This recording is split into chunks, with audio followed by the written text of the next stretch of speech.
Now, this whole brass section for the first 8 bars, that is 100% the sketch, and I labeled those tones in blue. The tones came from the sketch, actually. Let me just play you the brass real quick before we have a deeper look.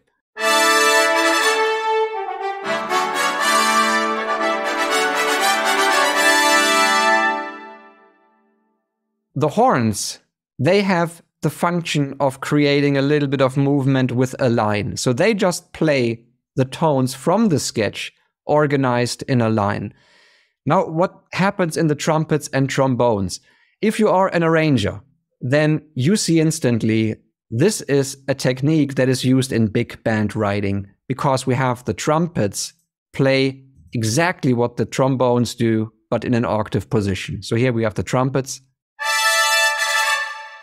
Down there, we have the trombones.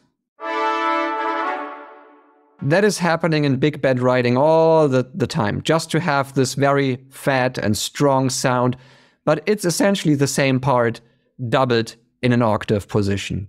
And all of these tones here came from the sketch. That is why I marked them in blue. Now you might ask, well, Frank, what happened in the strings and the woodwinds?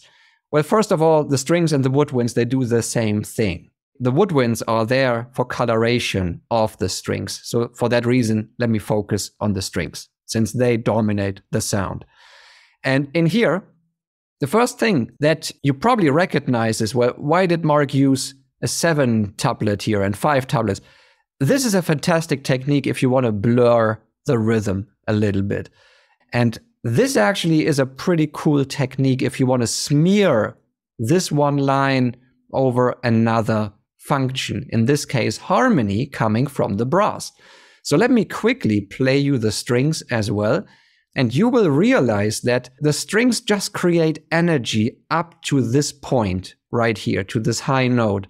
From that moment on, they actually change the function from being a line. This is just one line, by the way, in octave positions, but it's just one line, and it looks wild, I know. It's actually not. But it looks wild on paper. Then from here, they switch to harmony, and they take over the parts that originally came from the brass, just for a change in color, to keep the musical story interesting, because that is your job as the orchestrator. You want to create an interesting result.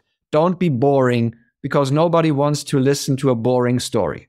So let me play you the strings real quick.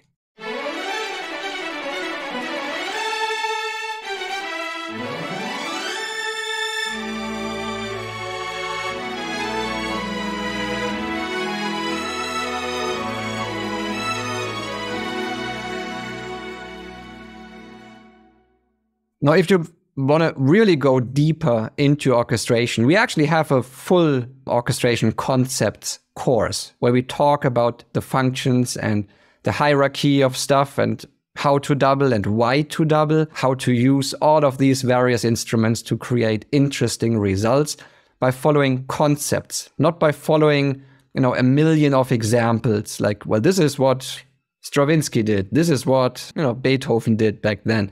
This all can be useful as well, but you will be overwhelmed. You will be just flooded with so many examples, and you have to extract the concepts on your own, which again takes you way longer than simply looking at the concepts and applying them.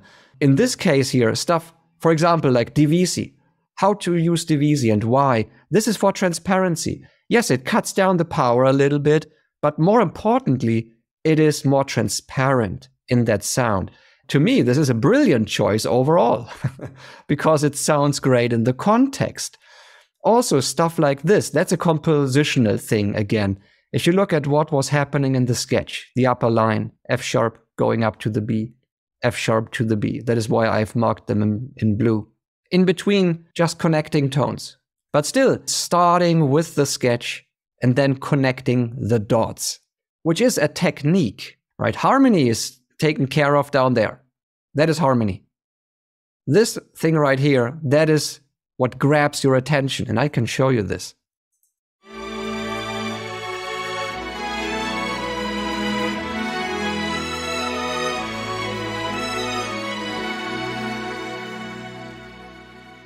Now, by show of hands, Who listened to harmony? Nobody, I know. Everybody listened for the melody. Yes, because that's the dominant element in there. That is how our brain and our ears work, and you can't fight it. So once you know these things, use them. Use them, be smart. Of course, that all will make you into a better musical storyteller. Music should be fun, and we are here to make it fun for you. So, happy composing and see you in one of the future videos. Bye.